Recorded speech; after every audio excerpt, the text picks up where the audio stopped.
Presenting the Provincial Multi-Services Caravan of Camarines Norte, the gateway to Bicolandia. Dito nagsisimula ang pagkilala sa galing ng mga Bicolano ng bawat Cam-Norteño sa malawak nitong karagatan, mayamang kagubatan at kapatagang napagkukunan ng hanap buhay.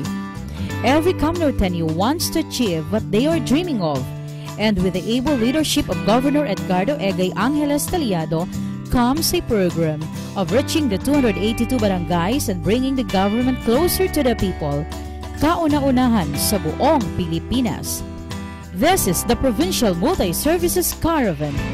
Naikot na ang buong Camarines Norte sa pamamagitan ng 282 barangays nito at patuloy na bumabalik hanggang sa kasalukuyan, March 2011 nang magsimula ang nasabing hakbang. Packaged with love and deep concern for his kababayan, the passion to uplift the living condition of its citizenry, the strong-willed leader of the province, Governor Egay Taliado, who also came from a poor family, felt the pain of deprivation. Kaya naman, dinala niya, katuwang si Governor Jonna Pimentel, ang serbisyo ng iba't ibang tanggapan sa Kapitolyo kasama ang mga kawani nito, maging ang provincial hospital through their nurses, dentists, and doctors. In 2014 alone, the Multi-Services Caravan went back in 161 barangays, binigyang pag-asang bawat isa sa pamamagitan ng positibong paraan, marangal na pamumuhay at malusog na pamayanan. Ang sektor ng agrikultura ay lumago, kaya naman lalo pang natulungan ang bawat Cam-Norteño nang itayo sa bayan ng Vincennes ang Agri-Pinoy Trading Center. Dahil sa mga serbisyong ito, nabigyang hanap buhay ang dati walang maayos na mapagkakitaan. Ayon sa National Statistical and Coordination Board or NSCB Bicol, 24.7% na lang ang poverty incidence sa Camarines Norte, mas mababa ng 7.7% mula sa dating 32.4 noong 2009. Naibigay din ng legal services maging ang pag-issue ng pansamantalang kopya ng updated tax declaration at assessment rolls of barangays.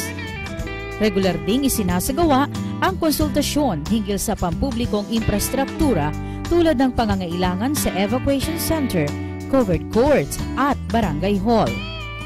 Sa pamamagitan ng Provincial Multi-Services Caravan, pinasisinayaan ang mga istrukturang pinagsikapang maitayo ng pamahalaang panlalawigan.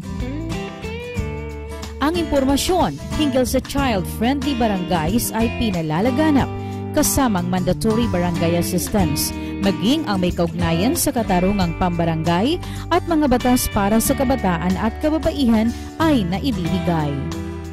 Bawat Cam-Norteño ay handa sa anumang kalamidad.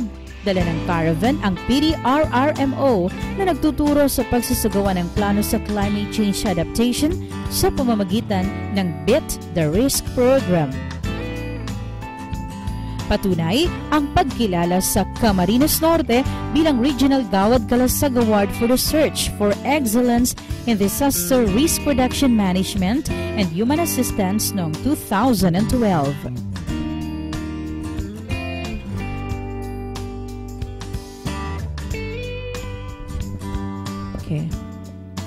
Through the Multi-Services Caravan, maraming nakabalik sa paaralan, maraming nakaalam tungkol sa Provincial Government College Education Assistance Program.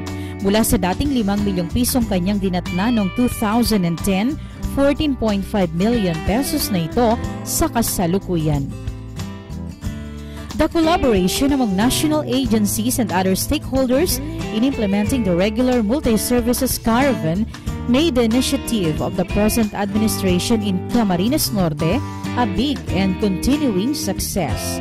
Sa mabuting pamamahala, maraming kaagapay katulad ng Philippine National Police, Philippine Army, SSS, PhilHealth, at maraming iba pa.